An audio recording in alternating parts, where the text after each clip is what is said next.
আমাদের বাংলাদেশের সংখ্যালঘুদের উপরে যখন আওয়ামী লীগ ফ্যাসিবাদ সরকার যখন পালিয়ে গিয়েছিল, তখন বাংলাদেশের বিভিন্ন জেলা উপজেলাগুলোতে আওয়ামী লীগের নেতাকর্মীরা তাদের মন্দির, তাদের বসতবাড়ি সহ বিভিন্ন উপাসনালয়ে তারা হামলা করেছিল।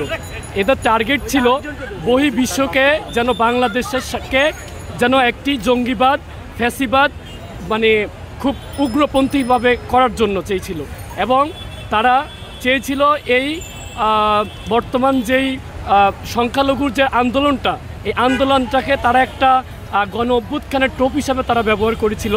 আলহামদুলিল্লাহ আমাদের ছাত্র জনতা আমরা সেটা রুখে দিয়েছি এবং আগামীকাল 15 অগাস্ট আমরা জানি এটা বঙ্গবন্ধুর শোক দিবস বা মৃত্যু দিবস হিসেবে তারা পালন করে আসছে।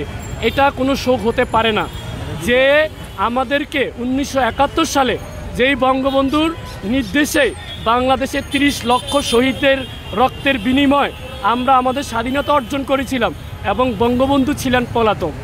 যাকে দেখানো হয়েছিল তিনি নাকি ছিলেন পশ্চিম পাকিস্তানের কারাগারে। এটা সম্পূর্ণ মিথ্যা কথা, এটা মিথ্যা কথা।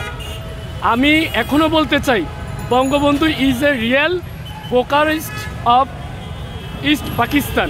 কারণ বঙ্গবন্ধু আমাদের এই 1971 সালে বাংলাদেশ স্বাধীন হওয়ার পরবর্তী মুহূর্তে 1974 সালে সেই ভুট্টো খান বাংলাদেশে আবার আসে, যখনও না আমাদের শহীদদের রক্ত শুকিয়েছে। এখন কথা হচ্ছে সালমান এফ রহমান এবং আইনমন্ত্রীর ধরপাকড় নিয়ে। আমি সালমান এফ রহমানকে দরবেশ বাবা নাম দিয়েছি, অবশ্যই দিয়েছি। কেন? তার দাড়ি এবং তার পোশাক আশাক গেটআপে মনে হচ্ছে তার মতো আর কেউ নেই। এখন কথা হচ্ছে পাপ কখনো বাপকেও ছাড়ে না। আমাদের বিভিন্নভাবে হুমকি দেওয়া হইতেছে যে তোমরা 15 তারিখ সাবধানে থাইকো, মানে বিভিন্নভাবে নোটিশ দেওয়া হইতেছে। যে কোনো সবচেয়ে বেশি আমাকে নোটিশ দেওয়া হচ্ছে তুই পারলে, মানে একদম ডিরেক্ট হুমকি, তুই পারলে 15 তারিখ রাস্তায় নেমে দেখাস। আমি ওপেনলি বলতেছি তোমরা যদি আমার নিউজটা দেখে থাকো আমি 15 তারিখ অবশ্যই থাকবো।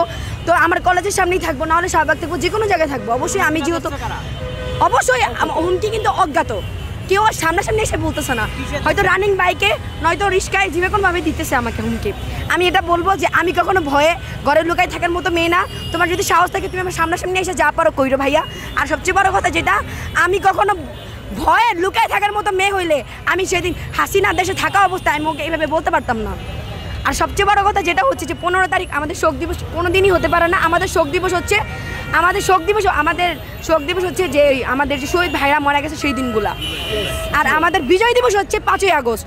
16 ডিসেম্বর কোনো বিজয় দিবস হতে পারে না। বাংলাদেশ দ্বিতীয়বারের মতো একদম স্বৈরাচার মুক্ত হয়েছে, এটা হচ্ছে 5 তারিখ বিজয় দিবস, 5ই আগস্ট। আপনাদের যদি সালমান এফ রহমান সম্পর্কে এবং সালমান এফ রহমান এবং আইনমন্ত্রী আনিসুল হক সম্পর্কে যদি কোনো প্রশ্ন থাকে দয়া করে আমাকে করুন, দেন আমি আপনাদের প্রশ্নটার উত্তর দিচ্ছি। বলেন সালমান এফ রহমান সম্পর্কে আপনারা কি জানতে চাচ্ছেন?